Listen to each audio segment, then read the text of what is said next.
Alors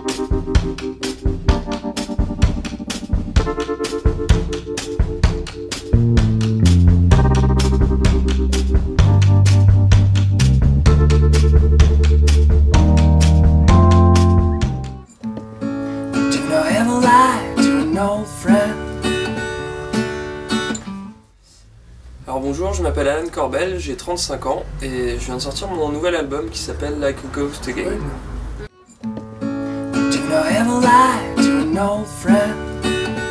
Alors suite à un premier album qui était très introspectif, qui était vraiment dédié à une personne qui m'était chère et qui est disparue, avec qui je partageais la scène auparavant, là c'est un nouveau process qui s'est mis en place où j'ai un peu travaillé on va dire par bribes, des bouts de musique par-ci, des bouts de paroles par-là, et puis un beau jour je me suis enfermé quelques temps pour mettre tout ça on va dire assembler les pièces du puzzle, et donc ça a été une nouvelle façon de procéder dans le on va dire la création artistique en tout cas.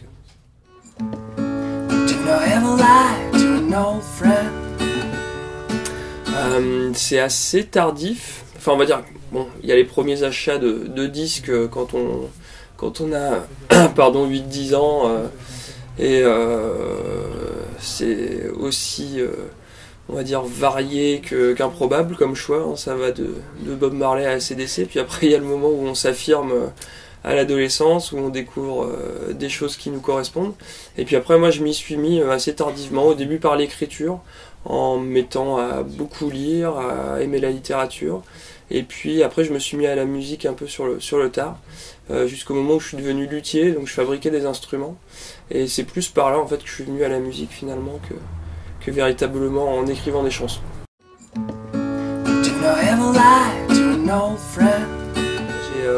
J'ai fait un apprentissage en Angleterre où on va dire qu'il y a une notion de l'éducation qui est un peu différente. On est vraiment, voilà, c'est des grands ateliers ouverts et on apprend de nos erreurs en posant des questions aux professeurs, et c'est un peu moins, on va dire, scolaire et strict qu'en France, mais ça crée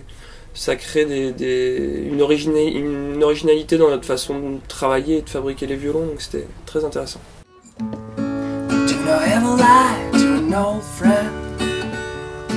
Alors la rencontre avec Manu Katché, c'était un peu improbable. Ce qui s'est passé, c'est que mon premier album est sorti avant de sortir sur le réseau classique officiel des grands magasins et disquaires indés. On a d'abord fait une opération avec le site venteprivée.com, et donc c'est Manu Katché qui a voulu monter un label, Capture, dont le but était de mettre en avant des jeunes artistes en développement, et par le biais de venteprivée.com toucher ce nombre d'abonnés à ce site qui est vraiment faramineux. Puis ça nous a permis, sur les 3 premières semaines de sortie du premier album, de rentrer dans le top des ventes entre Lenny Kravitz et Aznavour, ce qui était assez improbable.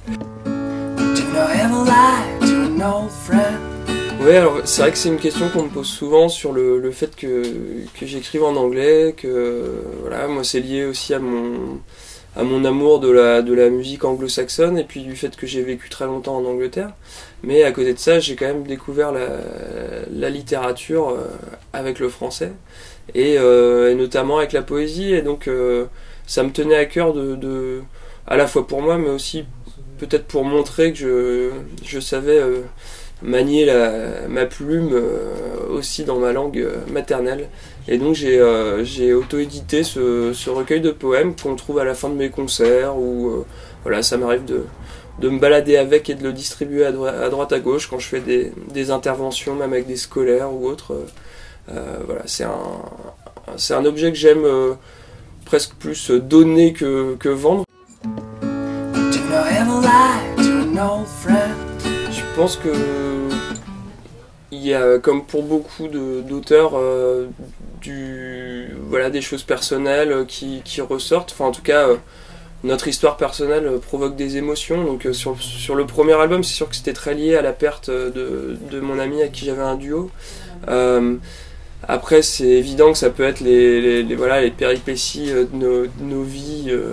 C'est parfois un peu insignifiant, hein, une rupture ou autre, comparé à tous les problèmes qu'on voit partout. Mais voilà, ça peut nous inspirer. Et à côté de ça, je suis un grand contemplatif et j'aime bien voyager, mais voyager seul. Et on va dire que l'arrêt à l'aéroport m'inspire autant que la découverte d'une ville. J'aime beaucoup m'asseoir à l'aéroport, regarder les gens passer, essayer de deviner où ils vont, pourquoi, comment. Tout ça, je trouve c'est assez inspirant et ça peut aboutir à un début de chanson ou à une idée en tout cas.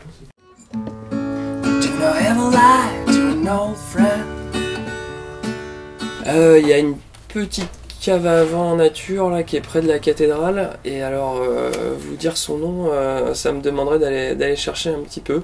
Mais en tout cas, on mange des choses toutes simples, toutes bio, toutes fraîches, et puis avec des vins magnifiques.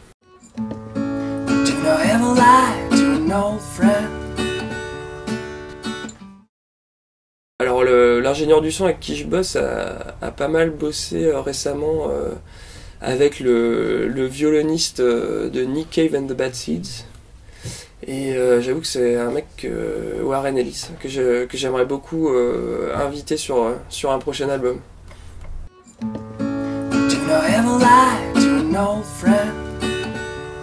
Coup de cœur musical, comment s'appelle-t-il, dis-donc. J'ai découvert un rappeur anglais là que j'aime beaucoup, Loyle Carner, voilà. Donc oui. Si j'ai un petit coup de cœur musical actuel, Loyle Carner, qui est vraiment dans la veine britannique des rappeurs que j'apprécie énormément.